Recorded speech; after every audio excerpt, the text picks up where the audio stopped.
Okay, buckle your seatbelts, A's fans. We have Bryan from the Last Dive Bar on Locked On A's.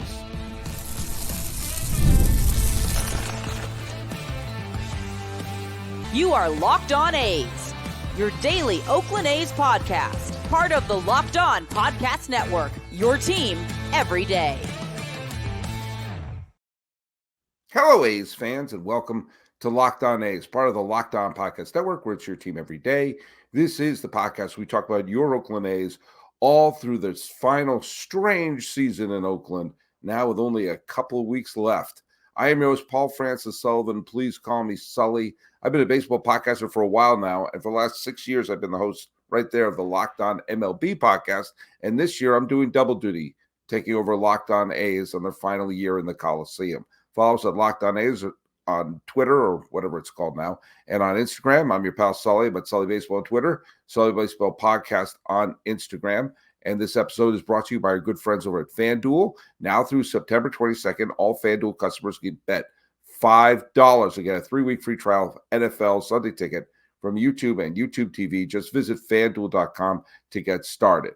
All right, we have a very special guest on the show. If you are an A's fan, you probably know what Last Dive Bar is. If you're watching this show, you probably know what Last Dive Bar is. You've probably seen their shirts, you've seen their memorabilia, you've seen their presence, and you may have even seen the puppets. But they have been a presence at the Oakland Coliseum for the last bunch of years. And I reached out to Bryan from Last Dive Bar to come in and talk Oakland A's with us and talk about his group and talk about everything that they do. And we had a conversation that, let's just call it spirited. Let's just say I had to bust out the bleep button and crack open a Red Bull and enjoy the conversation with Bryan from Last Dive Bar. All right, Locked On A's fans, as promised, we have here one of the, should I call it the brain trust of the Last Dive Bar? Is that a loose use of that term? Hey, that works. That works. Chances are, if you follow Locked On A's, you have an idea of what Last Dive Bar is. It's really one of the best places to go in the Twitterverse for really, I like to call it snarkily positive Oakland A's support, which by the transitive property means we trashing Fisher and the management of the A's. It's a love of all things Oakland baseball and a hatred of the people who are behind and causing the demise of Oakland baseball. But Bryan of the Last Dive Bar, thanks so much for joining. And for those of you watching, you're on location. You're at the A's game. We're recording this Friday evening here. They're about to, you all listening know what happened, but they're playing Detroit. And Scuball is pitching tonight. So I got to give the edge a little to Detroit tonight because the possible Cy Young Award winner is pitching tonight. But how you doing, man? Man, I'm doing good. Thanks a lot for having me on. Yeah, I wasn't coming tonight, but then I got invited. There's this media group coming up from Mexico, and they're doing a special on what's going on. And so they asked if I could meet and do an interview in the day. And I said, well, why don't we just meet at the game and I'll pick up tickets and stuff like that. So here I am. Yeah. And, and I hate to do the cliche, but tickets are probably not the hardest to come by. But it's I've said this on the show over and over again. It's baseball in a Bunsen burner. You go there because you love it. And there may only be 6,000 to 13,000 people there. But there are people who are rabid fans. You don't go there because you want to be seen sliding down a Coke bottle or something like that. You're going there because you love this team. And you guys celebrate that. For the three people, probably my mom, who don't know what Last Dive Bar is, can you just describe a little bit about what you do? We'll get into the puppets soon. But before we get what you do and how you came about.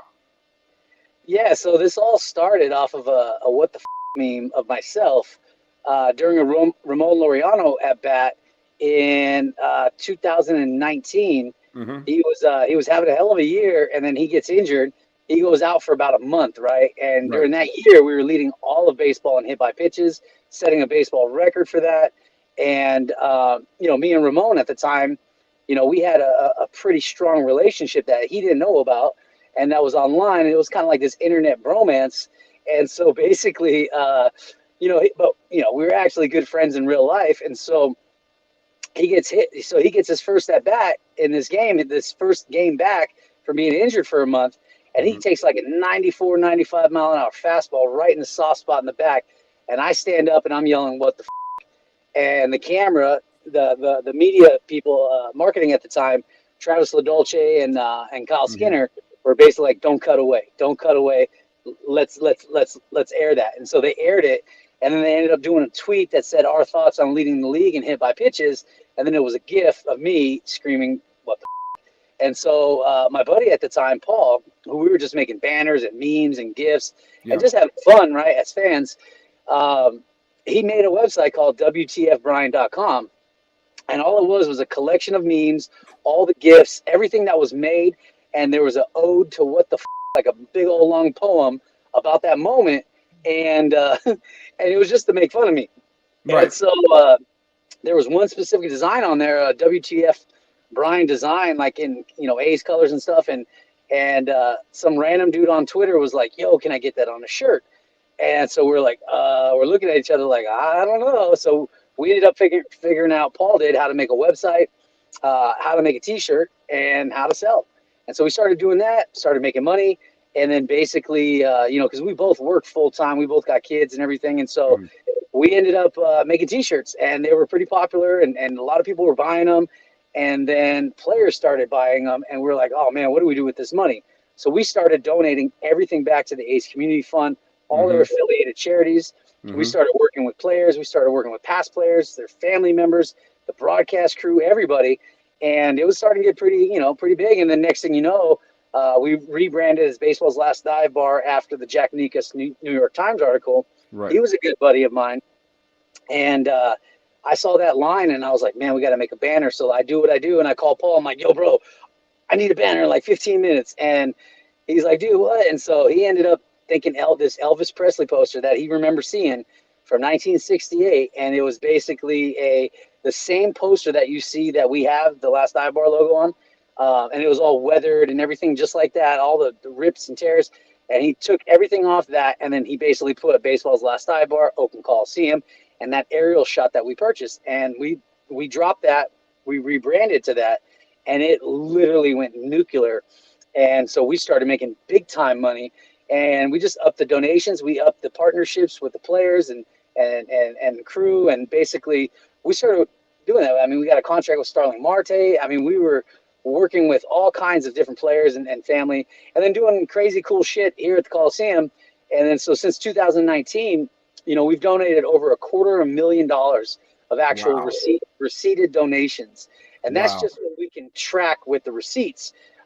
If you add up our manpower hours as far as project management, social media, networking, PR, community events, community engagement, I mean, you're talking 3 salaries, because at the time when we rebranded, we had to bring in a third member. And so we recruited A's Fan by Design because we loved his specific graphic design work. And so he's the one that actually makes majority of all of our T-shirts. And so we partnered with him to do this huge Battle of the Bang series. And that was in 2020 when COVID hit. And so that was funny because the first game the Astros had was here at the Coliseum since that scandal. And we had like 6-7 shirts, man. We had this 10-foot inflatable trash can. And like, it was going to be a thing, because like every Friday night we would do a theme night and everybody would dress up. We'd make free pins, pass them out. Players would dress up. The employees would dress up, the broadcast crew. And so we were just having fun. And all we did is basically celebrate the Coliseum, celebrate the experiences at the Coliseum, celebrate the players, celebrate the staff. Yep. And then we took all the money and we donated it to charity. So we would create campaigns around those charitable initiatives. We started working for the A's. We started making designs for the A's. And so, that's what we did. I always explain Last Dive Bar is like a mirror, right? Mm-hmm. And so when people see Last Dive Bar, the products we make, the social media stuff, like I basically want it to be like a reflection of themselves and their experiences here at the Coliseum, their experiences being an A's fan. And that's all we try to do with the photography, the imagery, and everything like that. And everybody thinks of us as like one of these, members of this leading this sell movement and stuff like that, and the fight against John Fisher and these corporate owners and these billionaires and stuff like that. But we were forced to do that because of the decisions they made. Right. You know what I mean? And so that's not who we are. Who we are is guys that celebrate all that's good in baseball, and particularly at the Oakland Coliseum. You know what Gametime is? It's the best place to get tickets for all your live events. And now Gametime has a new feature called Gametime Picks, which makes getting tickets for your favorite live events even easier. Gametime Picks filters out the fluff and shows you only incredible deals on great seats, so you don't have to waste time searching through thousands of tickets. So check out Seat Views. You get a panoramic view from your seat in the app before you buy. Check out the lowest price guaranteed. Gametime will credit you 110% of the difference, and you'll have the Gametime ticket coverage. Your purchase is covered with the most flexible customer service policy in the ticketing industry. Take the guesswork out of buying tickets with Gametime. Download the Gametime app, create an account, and use code LOCKEDONMLB for $20 off your first purchase. Terms apply. Again, create an account and redeem the code LOCKEDONMLB for $20 off. Download Gametime today. What time is it? It's game time. Thanks so much for making Locked On A's your first listen today. Now check out the Locked On MLB podcast. Prepare for the Fall Classic with me, your pal Sully. I've got it covered every single day. You can find the link to Locked On MLB in the description, so you don't need to search. Part of the Locked On Podcast Network, where it's your team every day. All right, let's get back to the parking lot and talk to Bryan from Last Dive Bar. We didn't start out as a T-shirt merchandise company. We were fans. We were diehard fans. Season tickets. My dad has had season tickets for decades, right? And so I've been coming to the Coliseum since the mid-'80s as well. Mm-hmm. And the thing about the A's, and it really kicked off with Charlie Finley and his showmanship and what he did as an owner. He was a cheap son of a bitch. He tried to relocate the A's numerous times. He was successful in Kansas City.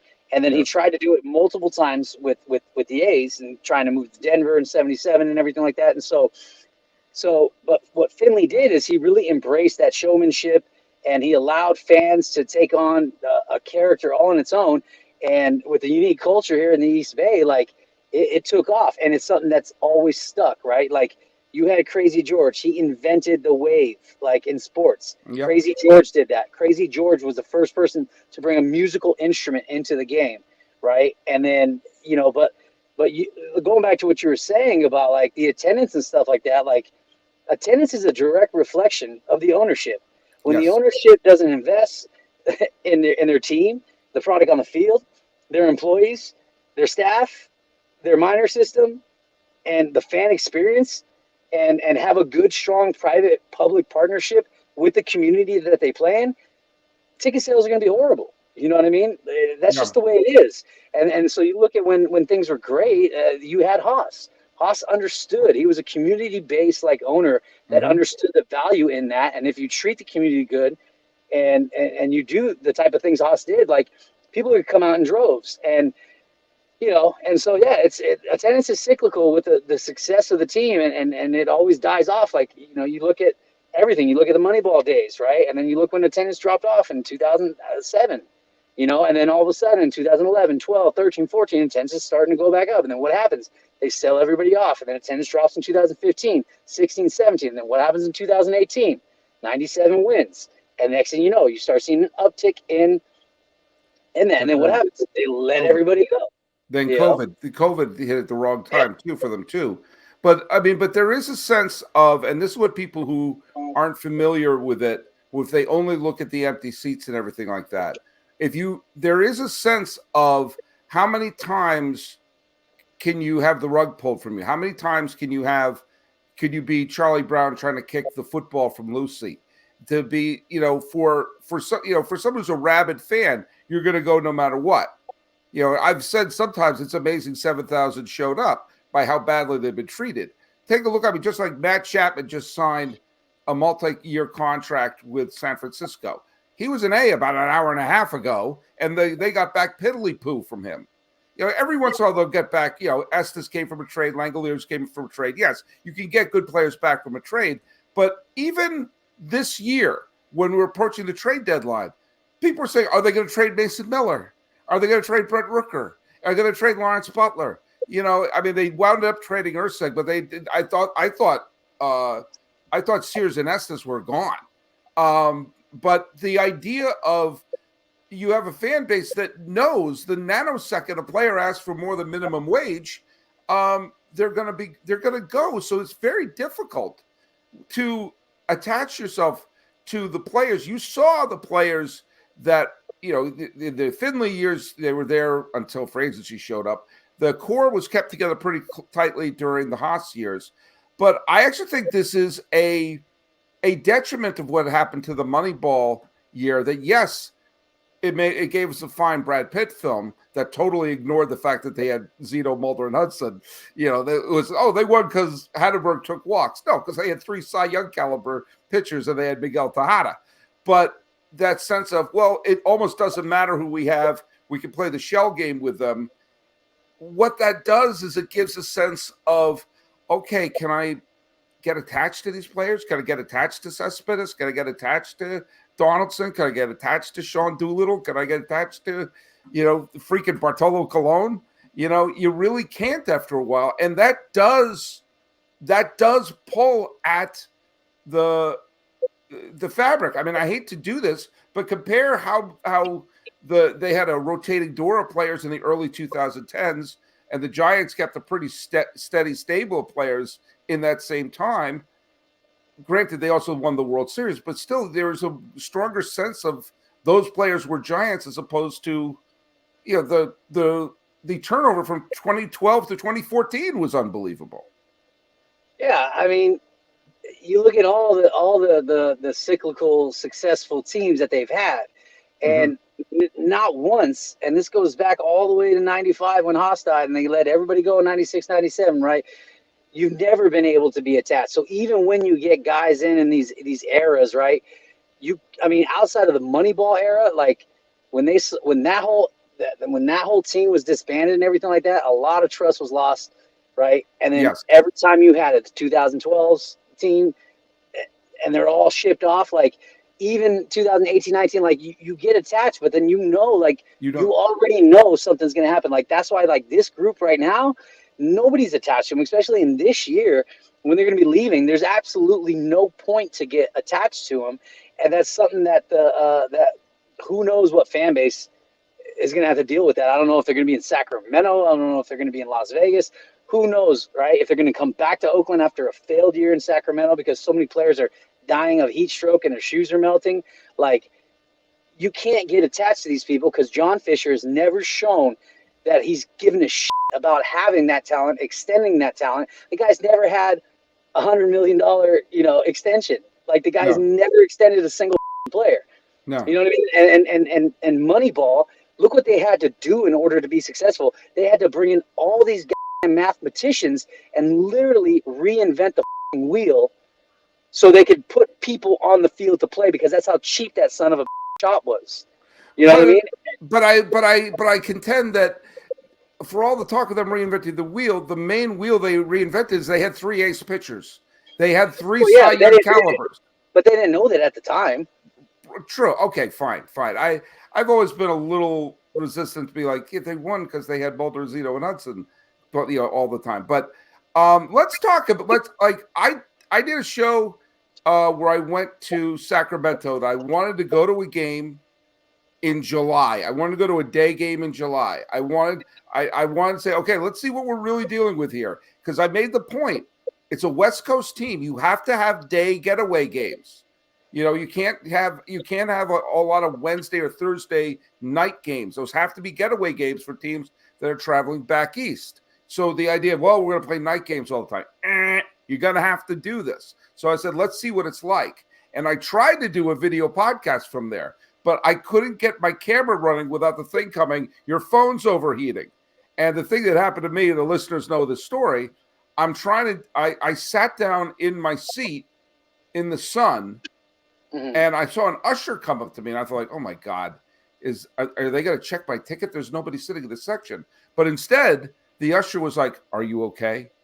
Do you have something to drink?" It was like someone sitting in their seat. This is not a drill. Like they were getting ready to get the IV in me, and I'm thinking to myself, how are you going to get 20,000 people sitting next to each other generating body heat?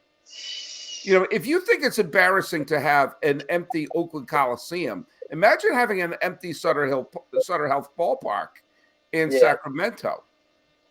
Yeah, because I mean, you know, they said, "Oh yeah, we sold out." You know, and the very first couple of rows and those box seats, we sold those out within hours. Or this, yeah, you sold them all corporate people. You haven't sold them to actual fans. Right. And now those people are going to go take that $200 ticket and say, "Okay, now you owe us $300 to see a game." Like, how many people are actually going to be going to that game? And then, you know, we'll see what happens. I mean, they got 9 games that we know of right now on record that have to be getaway days. Who knows how many they're going to have to, you know, restructure to appease the other teams, and especially after the first few weeks of the season when you've got teams complaining like crazy about this. Like, the complaints are going to go off the roof. They haven't played a single game there, and you saw that one article today by Susan Slusser. Susan Slusser, yeah. Tell the people about the Susan Slusser article. I'm dying to hear your thoughts on this. It was great. I mean, she's amazing. She's such a great writer. But I give the floor to you. No, I mean, they haven't played a single game there, and that's not even scratching the surface of what you're going to hear when they actually start playing there. I mean, they completely dragged John Fisher and the A's in this decision and to play there. It's idiotic. It makes absolutely no sense. And the fact is, you're going to have multi-million-dollar superstar players playing on an artificial turf in a AAA stadium. It's a joke. And it's a slap in the face to every baseball fan that's ever patronized a stadium in the MLB. And you're doing that just to appease your billionaire owner that doesn't care about baseball, doesn't know a single player on his own team. You're doing that for that guy, somebody that's provided nothing to the game of baseball, someone that's provided nothing to the history of this franchise, somebody that's only and completely stomped out every morsel of history that this team has ever built up over the 56 years they've been here. That's who you're appeasing. That's who you're doing this for. John Fisher, the worst damn owner in all of professional sports, and you are completely reinventing the wheel of baseball for this dick. It's nuts. It's crazy. And I'm animated and I'm off about it because it never had to be that way. Why is it that way? Oh, that's right. He'd lose revenue sharing if he stayed at the Coliseum. And the mayor and the city of Oakland could have said, "Hey, we'll pay you $10 million to play here." And they would have said, nope. Why? Because they would have lost revenue sharing. Also, why? Because they're getting free labor from Vivek. That's why. So they're getting free labor. They're getting revenue sharing. You know what I mean? Of course they're going to leave. Of course they're going to play. They'll play in a damn high school stadium if that's what you're going to give them. You know, but everybody talks about the network, right? NBC. Right. Not a lot of people understand why they kept the A's on their network. They did that because if they didn't have them, they couldn't offer this type of level of subscriber packages that they do if they have the Kings, the Sharks, the Warriors, the Niners, the A's. They lose the A's, they lose those subscriber packages, and they lose hundreds of millions of dollars. And so they have to keep the A's. So the A's actually had the leverage in that. Let's hear from our friends over at FanDuel. You've heard us talk about FanDuel. FanDuel is America's #1 sportsbook. We'll have something a little different for you right now. Now through September 22nd, all FanDuel customers can bet $5 and get a 3-week free trial of NFL Sunday Ticket from YouTube and YouTube TV. Then with a YouTube TV base plan, you'll be able to watch every regular season Sunday afternoon out-of-market game. Say that 3 times fast. All you'll need is a Google account and a current form of payment, and you can cancel at any time. Just visit FanDuel.com. Download America's #1 sportsbook. Hey, thanks again for making Locked On A's your first listen. Check out my other show, Locked On MLB. I'm here to prepare for the Fall Classic. I've got it every single day. You can find the link to Locked On MLB in the description, so you don't need to search. Part of the Locked On Podcast Network, where it's your team every day. the obviously the Vegas move. There are a couple of small details that still need to be worked out. The stadium and how it's going to be paid for, and whether or not anyone Small wants details. it. Little Small details like this. The money, obviously, like, well, we're going to you're going to sell personal seat licenses. And I don't know if you know this, Brian. I've done some research on this, but there are other entertainment options in Las Vegas that I've heard a rumor. There may be a couple of things to do for fun there, but also, look I've said before, I know some people disagree with me. I do not think Las Vegas is an ideal landing spot. But let's just put that aside. My personal feelings about Vegas aside, as a potential successful place. Why would they want to be doing business if part of the agreement or part of what they want is to make sure that by the time the Sydney Opera House is built on the site of the former Tropicana, rest in peace Tropicana from Diamonds Are Forever, that when they move in there, they're supposed to have a competitive ball club. How in the name of Campy Campaneris are they going to sign anybody as a free agent to share, to be a bunkmate with the Sacramento River Cats playing in a kiln in front of 19 people and say, oh, you're going to raise your payroll? What agent in their right mind, save someone who's been DFA'd 12 times or coming back from a suspension or coming in from independent ball, who's going to – they didn't sign a $100 million contract when they were going to the playoffs every year. How in the heck are they going to do it when they're doing it out of Sacramento? What player in their right mind? Do you think they're going to get involved in the Juan Soto sweepstakes? This is crazy talk. And so, but the point is if you're Vegas and they haven't built anything yet. Yeah, they did a fun drone show, but you know what? They were printing Tampa Bay Giants shirts in 1992. Not a lot has happened. And they're still, $700 million shy of having enough money to build it. And that's all the money they have is public money. So why would Vegas say, we're going to do business with this guy if they don't have to, when if they get an expansion franchise in however long it'll take to build the Sydney Opera House ballpark, you're probably going to have a better team as an expansion franchise and be able to have more control over who the owner is, as opposed to having, as I so illustriously bleeped out in the previous, I'll say it, I'll bleep myself, a dip like Fisher. We're trying to avoid I'll bleep you. I'm not gonna, you can be Joe Pesci all you want. They'll just fill in the beeps all you want.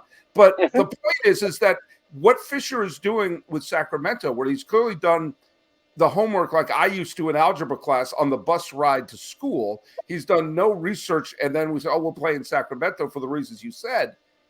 Why does Vegas have to do business with this guy? They don't.